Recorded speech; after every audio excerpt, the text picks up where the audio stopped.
Hi and Assalamu alaikum everyone. Today we are going to learn about phrasal verbs. We've been taught phrasal verbs in primary and secondary grades, however, a lot of people find them difficult to learn. This video is an attempt to make them easily comprehensible for the viewers.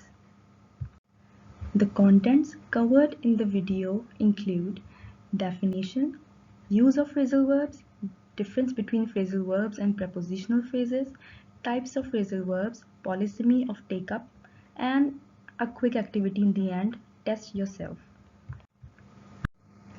Beginning with the definition, what is a phrasal verb? A phrasal verb is a group of two or more words that act like a completely new word when used together.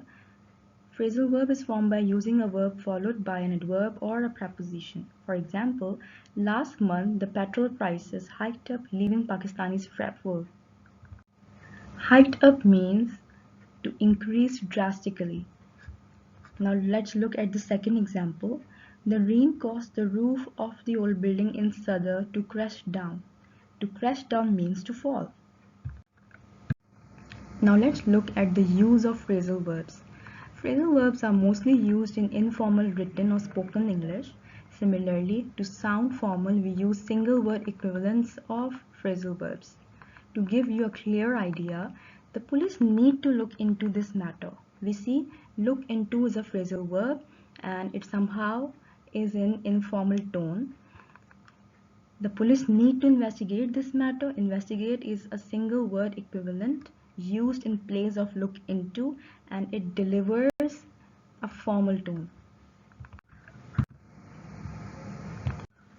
People are usually confused between phrasal verbs and prepositional phrases. Let's go through this slide to clear the confusion. How is a phrasal verb different from a prepositional phrase? Phrasal verb. It has a meaning that is different from the original meaning of the verb. Now let's see what the example says. He passed away due to cancer. We see passed away means to die, and it delivers the meaning which is way different from the original meaning of the verb. Prepositional phrase. It has a meaning which is similar to the meaning of its original verb. Pakistanis are worried about the rising inflation. We see worried about delivers the same meaning as it is written. There are three types of phrasal verbs. Number one, separable phrasal verbs. The phrasal verbs in this group can be separated when there is a noun object. To be clear, let's check the table given on the next slide with some common examples of the type discussed. As you can see, there are four columns: phrasal verb, verb plus noun, separated by a noun, and separated by a pronoun.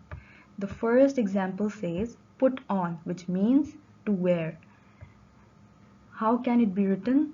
Put on your coat, put your coat on, put it on. Call back, to return a call. How can this be written? Call back Aisha, call Aisha back, call her back. Turn on, which means to start. Turn on the lights, turn the lights on, turn them off. Separable phrasal verbs can be written in these three different ways. Non-separable phrasal verbs. In this type, the object always comes after the phrasal verb.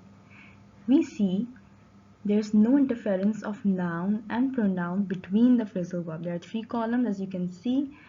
Come across, which means to find by chance. Come across a wallet, come across it. Get in means to enter. Get in a car, get in it. Watch out for or be careful. Watch out for that dog, watch out for it. Some more examples of non-separable phrasal verbs can be catch up, look after. The third type is intransitive phrasal verbs. These phrasal verbs never have an object.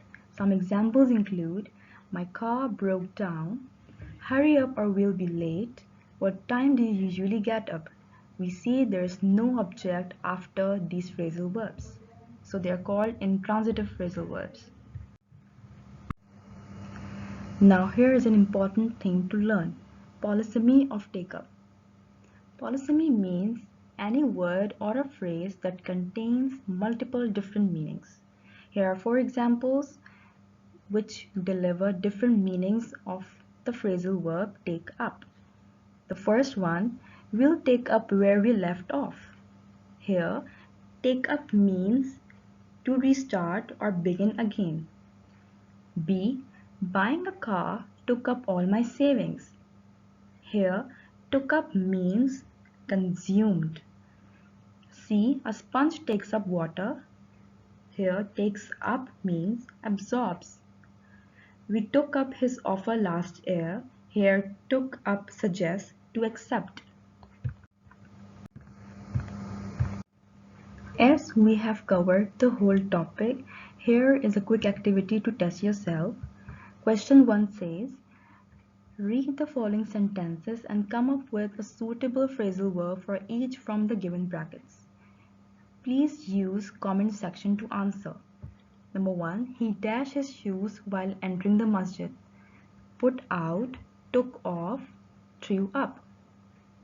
Could you please dash the meaning of this word? Take up, show up, find out. Question 2. Which phrasal verb is used in the instruction of question 1? Name the type. Thanks for watching. Don't forget to like and share this video. Also subscribe to my YouTube channel for more.